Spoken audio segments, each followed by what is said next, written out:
കഴിഞ്ഞ ക്ലാസ്സുകളിൽ നമ്മൾ പറഞ്ഞത് അള്ളാഹും നബി സല്ലല്ലാഹു അലൈഹി വസല്ലമ തങ്ങളും നിർദ്ദേശിക്കാത്ത രൂപത്തിൽ എന്തെങ്കിലും ഒരു കാര്യം ചെയ്തതുകൊണ്ട് അത് ഇബാദത്തായി മാറുന്നതല്ല. നമുക്ക് പ്രത്യക്ഷത്തിൽ അതൊരു നല്ല കർമ്മമായി തോന്നിയാലും അതിന് ഏറ്റവും പ്രധാനമായ ഉദാഹരണം വസ്തുത വഖ്തരിബ് എന്ന് അള്ളാഹു പരിശുദ്ധ ഖുർആനിൽ പറഞ്ഞിട്ടുണ്ട്. അഥവാ നീ സുജൂദ് ചെയ്ത് അള്ളാഹുലേക്ക് അടുക്കുക. പക്ഷേ ആ സുജൂദ് തന്നെയും അള്ളാഹു നിർദ്ദേശിച്ച നിബന്ധനകൾ പാലിച്ചുകൊണ്ടും സമയങ്ങൾ ശ്രദ്ധിച്ചുകൊണ്ടും നബി സല്ലല്ലാഹു അലൈഹി വസല്ലമ തങ്ങൾ പഠിപ്പിച്ച രൂപത്തിലുമായാൽ മാത്രമേ അത് ഇബാദത്തായി മാറുകയുള്ളൂ. അല്ലാത്ത രൂപത്തിലാകുമ്പോൾ ചിലപ്പോൾ അത് കുറ്റകരമായി മാറുന്ന അവസ്ഥകൾ വരെ ഉണ്ടാകും. അതിന് ചില സാഹചര്യങ്ങളെക്കുറിച്ചും സമയങ്ങളെക്കുറിച്ചുമാണ് അവസാനമായി ബഹുമാനപ്പെട്ട അബൂ ശാമ റഹിമഹുല്ലാ നമുക്ക് വിവരിച്ചു തന്നിട്ടുള്ളത്. ഉഖ്ബത്ത് ബിൻ ആമിർ റളിയല്ലാഹു അൻഹു പറഞ്ഞു, നബി സല്ലല്ലാഹു അലൈഹി വസല്ലമ തങ്ങൾ 3 സമയത്ത് നിസ്കരിക്കുന്നതിനെയും ആ സമയങ്ങളിൽ മരിച്ച ആളുകളെ മറവ് ചെയ്യുന്നതിനെയും നബി സല്ലല്ലാഹു അലൈഹി വസല്ലമ തങ്ങൾ ഞങ്ങളോട് വിരോധിച്ചിട്ടുണ്ട്. ഒന്ന്, സൂര്യൻ ഉദിച്ചു വരുന്ന സമയം. സുബഹി നിസ്കാരം കഴിഞ്ഞ് സൂര്യൻ ഉദിച്ചു വരുന്ന സമയത്ത് ഒരു കുന്തത്തിൻ്റെ കതിര്, അഥവാ നമ്മൾ സാധാരണ പറയാറുള്ള ഒരു 20 മിനിറ്റ് സമയം കഴിയുന്നത് വരെ. രണ്ടാമത്തത്, നട്ടുച്ച നേരത്ത് സൂര്യൻ കൃത്യമായി മധ്യാഹ്നത്തിൽ നമ്മുടെ തലക്ക് മുകളിൽ വരുന്ന സമയത്ത്. മൂന്നാമത്തത്, സൂര്യൻ അസ്തമിക്കാൻ നോക്കുന്ന സമയത്ത്, മഗ്രിബിന്റെ ഏകദേശം അടുത്ത സമയത്ത്. ആ 3 സമയങ്ങളിലും മുത്തലക്കായ സുന്നത്ത് നിസ്കാരങ്ങൾ നിർവഹിക്കുന്നതിനെയും മയ്യിത്ത് മറവ് ചെയ്യുന്നതിനെയും നബി സല്ലല്ലാഹു അലൈഹി വസല്ലമ തങ്ങൾ വിരോധിച്ചിട്ടുണ്ട്. ഈ ഹദീസ് ബഹുമാനപ്പെട്ട മുസ്ലിം റഹിമഹുല്ലാ റിപ്പോർട്ട് ചെയ്തിട്ടുണ്ട്. അതോടൊപ്പം തന്നെ അബൂ ഹുറൈറ റളിയല്ലാഹു അൻഹു റിപ്പോർട്ട് ചെയ്ത മറ്റൊരു ഹദീസിൽ ഫർള് നിസ്കാരങ്ങൾക്ക് ഇഖാമത്ത് കൊടുക്കപ്പെട്ടാൽ പിന്നെ ഫർള് നിസ്കാരമല്ലാതെ ഒരു സുന്നത്ത് നിസ്കാരവും നിർവഹിക്കാൻ പാടില്ല. കാരണം ഫർള് നിസ്കാരത്തിന് വേണ്ടി ഇഖാമത്ത് കൊടുത്താൽ ഉടനെ തന്നെ ആ ഫർള് നിസ്കാരത്തിലേക്ക് പ്രവേശിക്കുക എന്നതല്ലാതെ മറ്റ് സുന്നത്ത് നിസ്കാരങ്ങൾ കൊണ്ട് ജോലിയാകാൻ പറ്റില്ല. മുസ്ലിം റഹിമഹുല്ലാ അല്ലാത്ത മറ്റുള്ള ചില മുഹദ്ദിസുകൾ റിപ്പോർട്ട് ചെയ്ത ഹദീസിൽ കാണാം, അപ്പോൾ നബി തങ്ങളോട് ചോദിക്കപ്പെട്ടു, അള്ളാഹുവിന്റെ റസൂലെ, സുബ്ഹി നിസ്കാരത്തിന്റെ മുമ്പുള്ള 2 റക്അത്ത് നിസ്കാരവും പറ്റില്ലേ? അപ്പോൾ നബി സല്ലല്ലാഹു അലൈഹി വസല്ലം തങ്ങൾ പറഞ്ഞു, പറ്റില്ല. സുബ്ഹി നിസ്കാരത്തിന് ഇഖാമത്ത് കൊടുത്താൽ പിന്നെ സുബ്ഹിയുടെ സുന്നത്ത് പോലും ആ സമയത്ത് നിർവഹിക്കരുത്.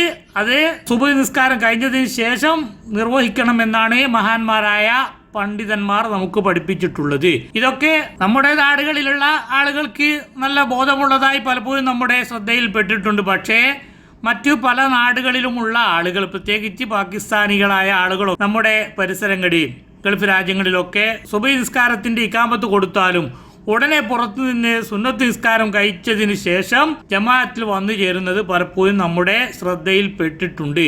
അപ്പം അത്തരം കാര്യങ്ങളൊക്കെ നബി സല്ലല്ലാഹു അലൈഹി വസല്ലമ തങ്ങൾ വിരോധിച്ചതാണ്.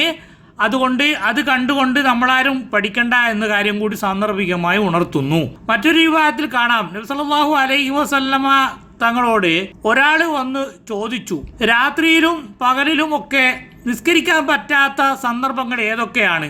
അപ്പോൾ നബി സല്ലല്ലാഹു അലൈഹി വസല്ലമ തങ്ങൾ പറഞ്ഞു, നീ സുബ്ഹി നിസ്കാരം കഴിഞ്ഞാൽ പിന്നെ നിസ്കാരത്തെ തൊട്ട് നീ വിട്ടു നിൽക്കുക.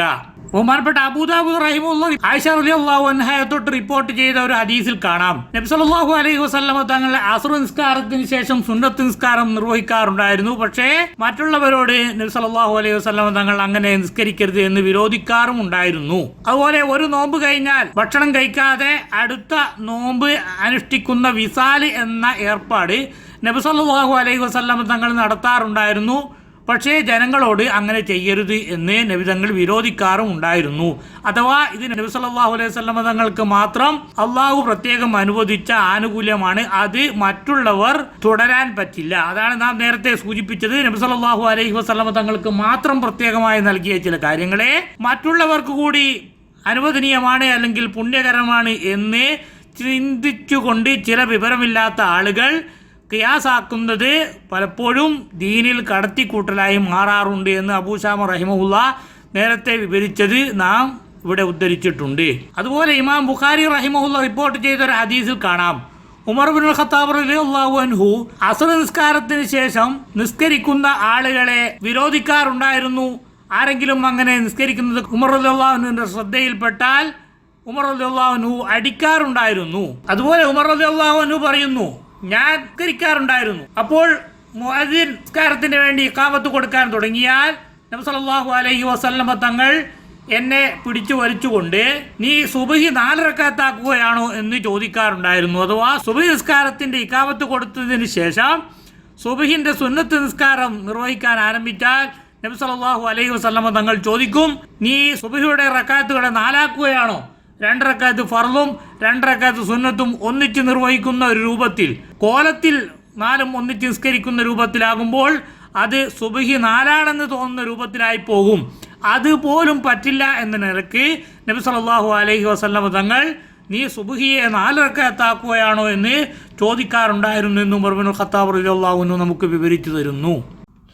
ഇബ്നു ഉമർ റളിയല്ലാഹു അൻഹുവിനെ തൊട്ട് ഉദ്ധരിക്കപ്പെടുന്നു, ഒരു വ്യക്തി ജുമാ നിസ്കാരം കഴിഞ്ഞ ഉടനെ അതേ സ്ഥലത്ത് നിന്ന് തന്നെ 2 റക്അത്ത് സുന്നത്ത് നിസ്കരിക്കാൻ വേണ്ടി നിന്നപ്പോൾ ഇബ്നു ഉമർ റളിയല്ലാഹു അൻഹു അയാളെ തടഞ്ഞു. മറ്റൊരു റിവായത്തിൽ കാണാം, ഫർദ് നിസ്കരിച്ച അതേ സ്ഥലത്ത് തന്നെ സുന്നത്ത് നിസ്കരിക്കാൻ വേണ്ടി ഒരു മനുഷ്യൻ തയ്യാറാകുന്ന ഇബ്നു ഉമർ റളിയല്ലാഹു അൻഹു കണ്ടപ്പോൾ ആ വ്യക്തിയെ ഇബ്നു ഉമർ റളിയല്ലാഹു അൻഹു തടഞ്ഞു. മറ്റൊരു റിവായത്തിൽ മുഅദ്ദിൻ ഇഖാമത്ത് കൊടുക്കുമ്പോൾ ഒരു വ്യക്തി 2 റക്അത്ത് സുന്നത്ത് നിസ്കരിക്കാൻ വേണ്ടി തയ്യാറായത് കണ്ടപ്പോൾ ഇബ്നു ഉമർ റളിയല്ലാഹു അൻഹു അദ്ദേഹത്തെ തടഞ്ഞു.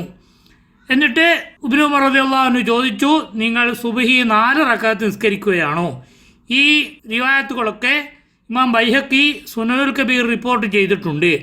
അതുപോലെ തന്നെ ഈ പദം ഇബ്നു ഉമർ റളിയല്ലാഹു അൻഹു തൊട്ട് ഉദ്ധരിക്കപ്പെട്ട ഇതേ ആശയം നബി സല്ലല്ലാഹു അലൈഹി വസല്ലം തങ്ങളെ തൊട്ടും ഉദ്ധരിക്കപ്പെട്ടിട്ടുണ്ട്. ഉമർ ഇബ്നുൽ ഖത്താബ് റളിയല്ലാഹു അൻഹുവിനെ തൊട്ട് നമുക്ക് ഒരു റിവായത്ത് ലഭിച്ചിട്ടുണ്ടെന്ന് ഇമാം ബൈഹഖി റഹിമഹുല്ലാഹ് പറയുന്നു. എന്താണ്?